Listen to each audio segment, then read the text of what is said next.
Shalom, selamat pagi Bapak Ibu Saudara yang dikasihi Tuhan. Kita bertemu kembali dalam acara kesayangan kita, Sarapan Rohani, makanan yang sesungguhnya bagi hati. Bapak Ibu Saudara, jika Bapak Ibu Saudara tahu, di kota kita Situbondo ini ada suatu waduk atau bendungan yang dibangun di daerah perbatasan Situbondo dan Banyuwangi. Namanya adalah Waduk Bajulmati. Ketika teringat waduk ini, saudara, saya menjadi berpikir bahwa pasti waduk ini dibangun atas suatu tujuan tertentu. Dan pastinya tujuan tersebut bermanfaat untuk masyarakat di sekitarnya.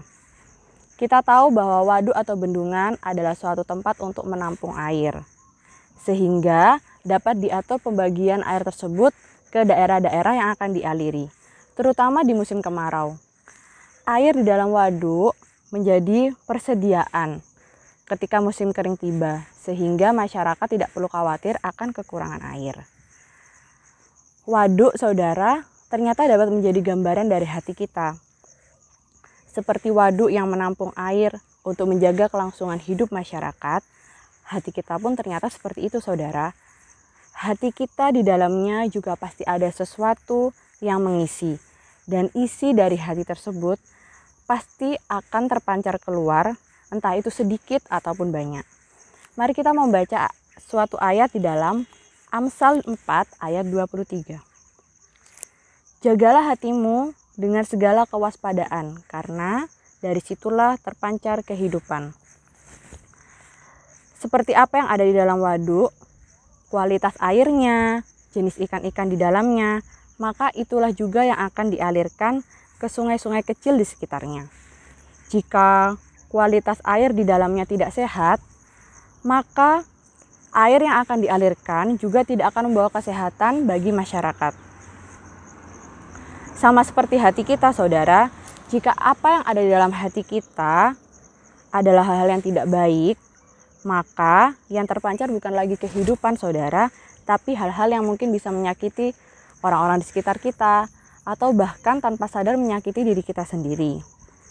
Untuk itulah kita sangat perlu untuk menjaga hati. Kita harus menjaga hati kita dengan kewaspadaan, sama seperti ayat yang sudah kita baca. Mengapa? Karena hati ini sangat rawan untuk terisi dengan hal-hal yang kita peroleh dari sekitar kita.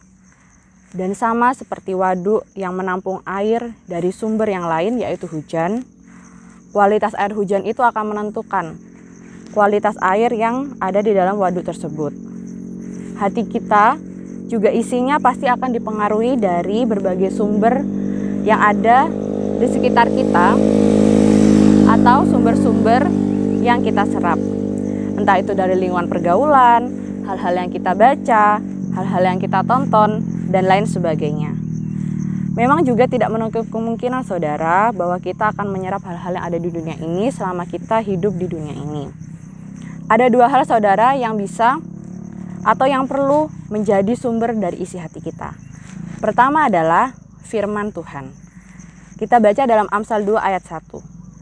Hai anakku, jikalau engkau menerima perkataanku dan menyimpan perintahku di dalam hatimu, maka engkau akan mengerti tentang kebenaran, keadilan, dan kejujuran, bahkan setiap jalan yang baik. Jika firman Tuhan yang menjadi sumber kita, maka yang akan keluar dari hidup kita akan sesuai dengan firman itu. Dikatakan bahwa kita akan menjadi mengerti tentang kebenaran, keadilan, dan kejujuran, bahkan setiap jalan yang baik. Yang kedua adalah Roh Kudus. Dikatakan bahwa Tuhan memberikan Roh Kudus-Nya supaya dapat mengubahkan, membersihkan, dan menjernihkan hati kita. Dikatakan dalam Yehezkiel 36 ayat 27, Rohku akan kuberikan diam di dalam batinmu, dan aku akan membuat kamu hidup menurut segala ketetapanku, dan tetap berpegang pada peraturan-peraturanku, dan melakukannya. Jadi, apa yang terpancar keluar dari hati kita, melalui sikap, perbuatan, dan perkataan bukan hanya hal-hal yang kita buat-buat. Kita tidak perlu khawatir atau memusingkan diri dengan apa yang akan keluar dari diri kita. Karena apa yang keluar itu dipengaruhi dari apa yang ada di dalam diri kita. Jika hati kita bersumber dari Roh Kudus, maka apa yang akan terpancar juga akan mengikuti yang diajarkan oleh Roh Kudus. Dari kualitasnya dan dampaknya yang dapat dirasakan diri kita maupun orang-orang di sekitar kita. Maka dari itu penting bagi kita untuk menjaga hati, karena hati kita merupakan sumber cerminan dari diri kita. Sekian renungan pada pagi hari ini. Selamat beraktivitas, Tuhan Yesus memberkati.